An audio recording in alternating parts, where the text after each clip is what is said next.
оларды ұлықтау, батырларды еске алу біздің ұрпақтың, келешек ұрпақтың міндеті, парызы. Елін сүйетін, жерін сүйетін, отанын сүйетін патриот жастарды тәрбиелеуіміз керек.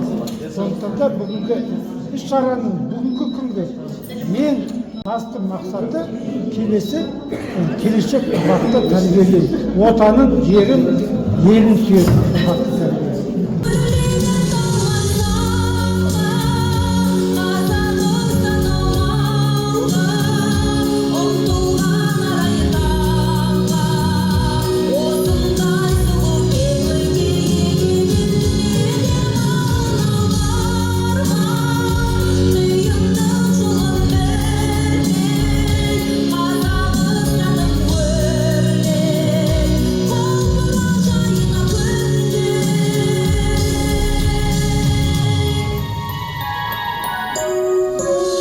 Сам никогда не думал, что останусь живым. Вот этот оставшийся 150 метров вплотную, когда мы подошли к Рейхстагу, на всякий случай я развернул угол, нижний угол флага, написал номер нашего подразделения, 674-й стрелковый полк, и записали свою фамилию Булатов Кошкарбаев. Гриша, сидевший рядом со мной, говорит: правильно, товарищ лейтенант, написали, что действительно нас убьют, и никто знать не будет, кто мы такие, откуда. Я сказал: нет, Гриша, нам некогда умирать, мы не должны умирать, мы должны, как при любых обстоятельствах, доставить этот красный штурмовой флаг к Рейхстагу. И притом надо добиться так, что первым дойти. Қайырлы күн, құрметті қонақтар және оқушылар қауымы. Кеше ғана ел болып 9 мамыр күні ұлы жеңіс мерекесін атап өттік.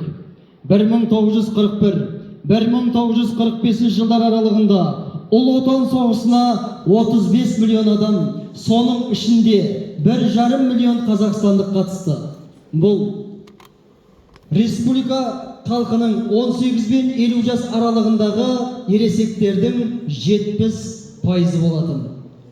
Ұрыстардың алғы шебінде Қазақстаннан жіберілген 23 бірлестік, 50 шақты полктар және батальондар шайқасты.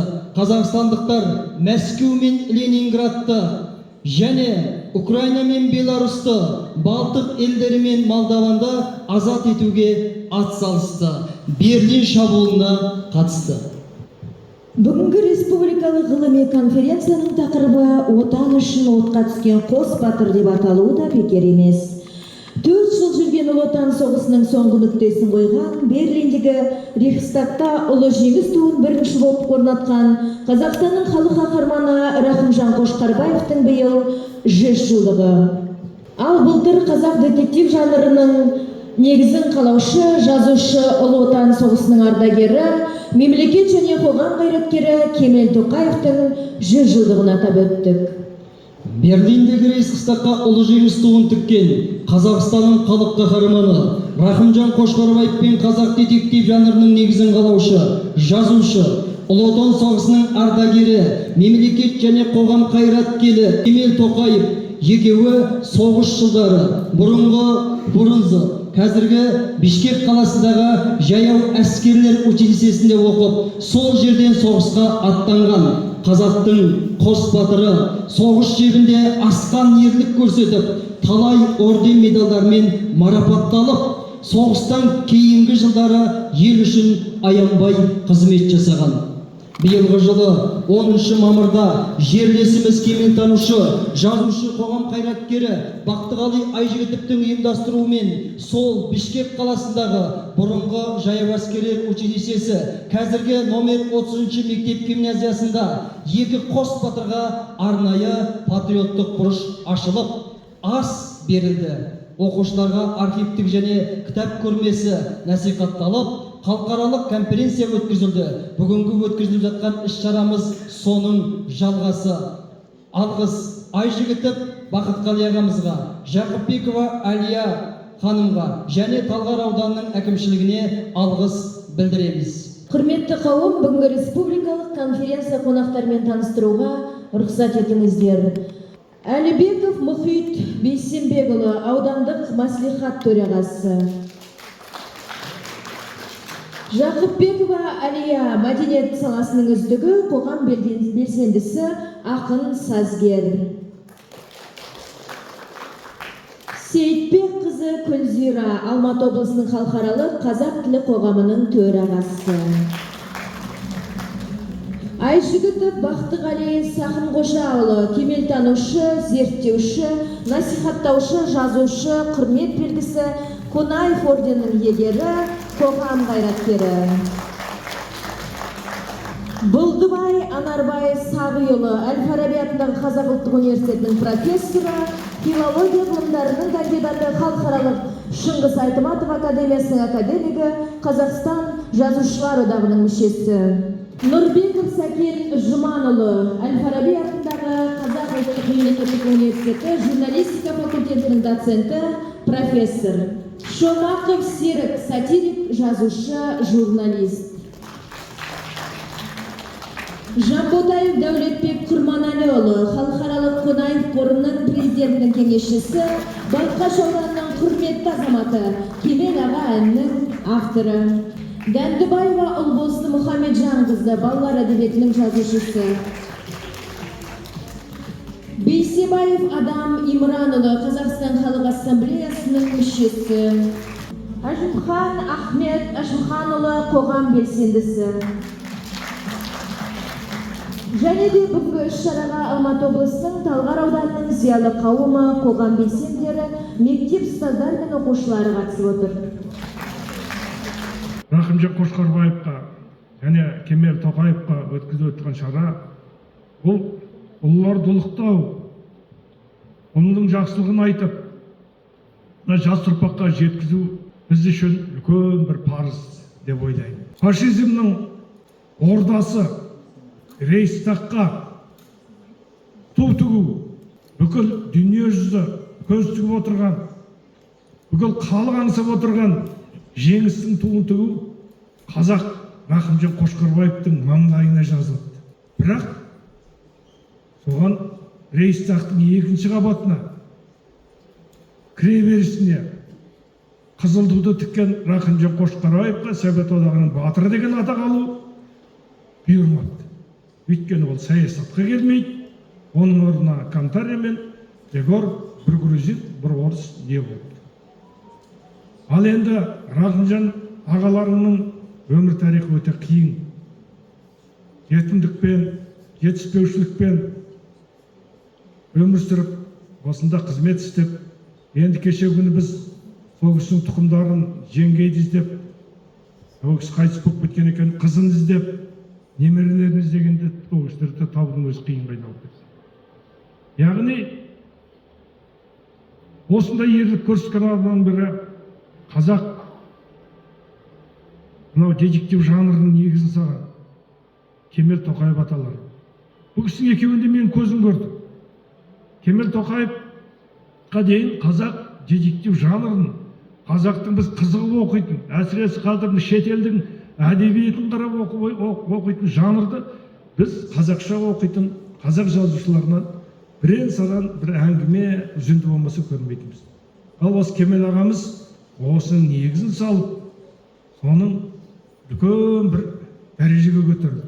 Енді осы кісілердің еңбегін іздеп жүріп, бүгінгіні тұсаукесер деп отырған, оның алдында Аға аманат деген кітап шығарған, бүгінгіні Кемел Тоқаевтың бүкіл тек жазушы емес, журналист екенін көрсетіп, 60-қа тарта мақаласын жинақтап, соларды реттеп, соларды архивтен өзінің денсаулығының нашарлығына қарамай жинап теріп, кітапқа шығарып отырған мына Бәкен, Бақтығали, Ақжігітов ағаларына үлкен рахмет айту керек қой деп ойлаймын. Бәке, сізге рахмет. Сондықтан бүгінгі жасалып отырған іс сәтті болсын, жалғаса берсін. Бұл жаңғыз Кемел Тоқаев, Рахымжан Қошқарбаев емес, қаншама біздің аталарымыздың ерлігі әлі айтылмай жатыр. Солардың барлығын ертеңгі мына жас ұрпақтың санасына жеткізіп, бүгінгі мына қиды заманда әлеуметтік желімен жаппай біздің санамызға атака жасап, шабуыл жасап жатқан заманда біз осындай іс-шараны өткізіп, егер жастарымыздың бойына патриоттық, ұлтшылдық, халықшылдық нәрсені енгізсек, ол бүгінгі осы сияқты шараның орындалған деп. Құрметті қауым, Айжігітов Бақтығали ағамыздың бастамасымен Талғар ауданында құрылған кемел тану клубының ең жас кемел танушы, әнші Сәрсенбай Жанарысты сахна төріне шақырамыз.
Очень знаменательная дата в жизни каждого бывшего советского или на пост-СНГ пространстве человека.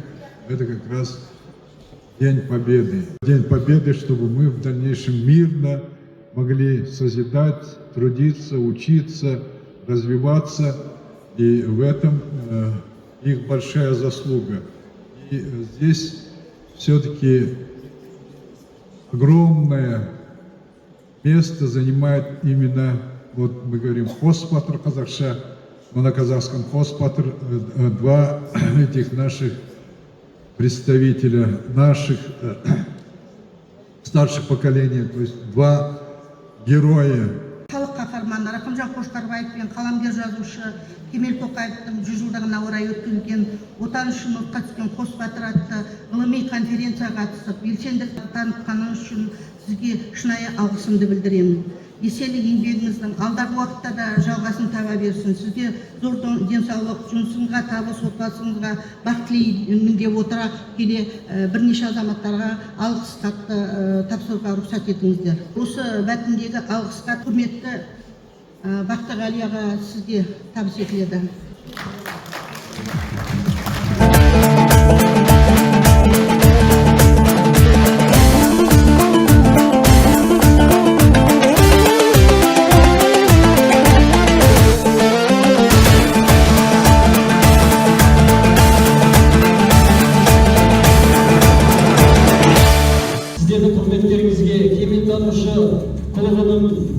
қатысушылары ұстаз Жазира Жәлешапаевасындағы оқушылардың өлең жолдарын қабылдаңыздар. Жылқайдар атамыздың аты қалды, қосылы жолбарыспен сатып алды. Өшірмей өткен күнді бізге мұра, қанымда адамдықтың заты барды.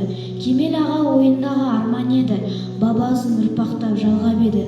Кейінгі жас жатпауыр болмас үшін үлкен міндет біздерге қалған еді. Үрім бұтақ күйгешін жақсы күнмен, бітсе қайнап салтсана дәстүрмен, тік көтеріп туысқан туын көкке, бауыр бол пейіліңнің ақтығымен. Сақтаған берекең мен бірлігіңді, қастерлеп өте мәңгі тірлігіңді, бабалар қайырлы еткен Алламыз жылды күнді. Тоқай тағдыр, сен неткен ауыр едің, тұлпар едің, шығарды жауыр етіп, әйелің мен қызыңнан айырылғанда қос ұлыңның болғаны тәуір еді. Бұлардағы базар маңға келе жатқан, әке артынан аштықпен нере шапқан, милиционер жол бойы ұстап ағып, жібермейді жетімдер деп сене алмастан. Бұл қосылған Қасым мен Кемел еді, базар маңға жете алмай бөгер еді. Қызыл жаға жігіттер тыңдамайды, ата-анамыз бар бізді деген еді. Жоқ деумен бұлардың нақтырағы, балалар үйіне әркеп тапсырады. Ырым-жырым киімі екі аш бала, көздерінен еріксіз жас тұнады. Оңайлықпен бақытқа келмеген, бар шындығы көңілмен келмеген, детектив жанрында көш бастаған, осы біздің Тоқаев Кемел деген. Батыр қарнап жазылмаған босқа жыр, қазақ қырғыз ұғымында дос жатыр. Бішкек жақтан білім алып әскери, қан майданға аттаныпты қос батыр. Өткен тарих кері қайта жүрмейді, ерлік даңқы жарқырайды гүлдейді. Кемел менен Рақымжандай қос батыр, отан үшін отқа түскен күймейді. Талай ерлік қалдай тулмай жасырын, бүгін ұрпақ ұмытпайды асылын. Тоқаев пен Қошқар байып батырдың тойлап жатыр халқы бүгін ғасырын. Қазақ ұлтын қастерлесін санамыз, өткен күйге ой жүгіртіп қараңыз. Қос батырды дәріптеуші дәнекер Бақтығали Айжігітов ағамыз.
өмір сүріп жатқанымыз ол біздің ата әкелеріміздің, аталарымыздың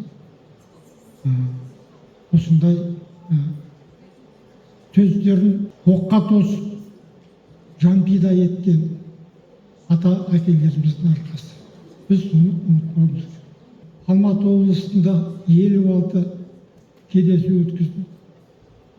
Жастармен, мектеп оқушыларымен. Осы біз қалай өмір сүріп жатырмыз, кімнің арқасында өмір сүріп жатырмыз, кімнің алдында тағзым ету керек деген осы сұрақтарды біз әрқашанда жастарға айтып жатырмыз. Рахымжан Қошқарбаев ағамыз маған бері айтылып жатыр, мен оның бәріне тоқталғым келмейді. Кезінде осы шараға дайындық барысында 52 жылы Сталин атына хат жаздық. Неге Рахымжан Қошқарбаевқа Совет одағының батыры ұсынылды, бірақ неге берілмеді дегенде, онда бұрыштама қойылыпты. За нехватки героизма деп. Өзінің Сталиннің қолы тұр. Онда анау қаншама метр жерге ту тігіп атқан жан жағында снайперлар отыр, снайперлар оқ атып атыр. Сонда ол кісінің анау биікте тұрып, сондай жаңағы оққа ұшпай ту тігіп атқан кезінде оған батырлық жетпепті. Міне осындай жағдайлар өте көп. Мен қазір мынандай мәселе көтеріп жатырмын. Мына Астана қаласында әуежайға Талғат Бигелдиновтың атын беру керек деп. Өзі ұшқыш. 2 мәрте Совет одағының батыры, 3-ші мәрте Совет одағының батыры ұсынылған кезде ол кісіге бермеген, Покрышкинге берді. О да батыр, 2 мәрте Совет одағының батыры, 3-шісіне берген кезде Покрышкиннің өзі айтқан. Нағыз батыр, 3-ші осы Совет одағының батырлығын Талғат Бигелдиновке беру керек. Сол кісі батыр, ол кісі менен асқан батыр деп айтқан сөзі бар. Ал енді сондай біздің аталарымыздың, әкелеріміздің осындай батырлықтары еленбей қалған кез болды. Биыл Рахымжан Қошқарбаев ағамыз Құдай бұйыртса 15 қазан күні 100-ге толады. Былтыр Кемел ағамыз 2 қазанда 100-ге толып кетті. Сондықтан да биыл біз осы Кемел ағамыздың 101 жасқа толуына байланысты Рахымжан Қошқарбаев атамыздың, ағамыздың 100 жасқа толуына байланысты осы іс-шараны бастап кеттік. Бұл іс-шараны біз Қырғыз мемлекетінде, Қырғыз елінде бастадық. Неге? Өйткені Қос батыр жаңағы жаяу әскер училищесінде оқыған. 1942 жылы Кемел ағамыз бітіріп соғысқа аттанса, 1944 жылы Рахымжан Қошқарбаев соғысқа аттанып, 45 жылы соғыс бітті деген кезде соғысына мен айтамын, біздің Рахымжан Қошқарбаев ағамыз соғысын нүкте қойды. Соғыстың біткеніне анау Рейхстагқа жалопты. Сондықтан да біз осындай, біз мінекей 2-ші Талғар ауданында осында өткізіп жатырмыз. Бұл ең басты мақсатымыз жастарға насихат. Кемел ағамыздың да әрбір роман повестерінде елін сүю, жерін сүю, отанын сүю патриоттық романдар мен повестерінде бәрі жазылған. Қазіргі біздің жастарымызға жетпей жатқаны, әскерге бармай жатқаны, әскерден қашып жатқаны. Мен осы жастармен кездескенде мен айтамын, неге біз жас кезімізде одақты қорғадық. Ал қазір біз 70-ке келдік, 70-тен астық. Ағаларым жаңа сөйлеп жатқандар 80-нен асқан. Ал енді бізді кім қорғайды? Мына елімізді, жерімізді. Сендер қорғауларың керек, бірақ кейбір өкінішке орай әскерге бармай жатқандар бар. Мінекей осындай іс-шараларда жиі болатын болса, осындай сіздерді мінекей оқушылар осындай кемелтану клубы бола ма, басқа аталардың клубтары бола ма, соған жиі қатысып, жиі сіздер барлықтарыңыз соған қатысу керек. Сонда ғана ертеңгісін сіздер мына елін, жерін, отанын қорғайтын патриоттар боласыздар. Рахмет.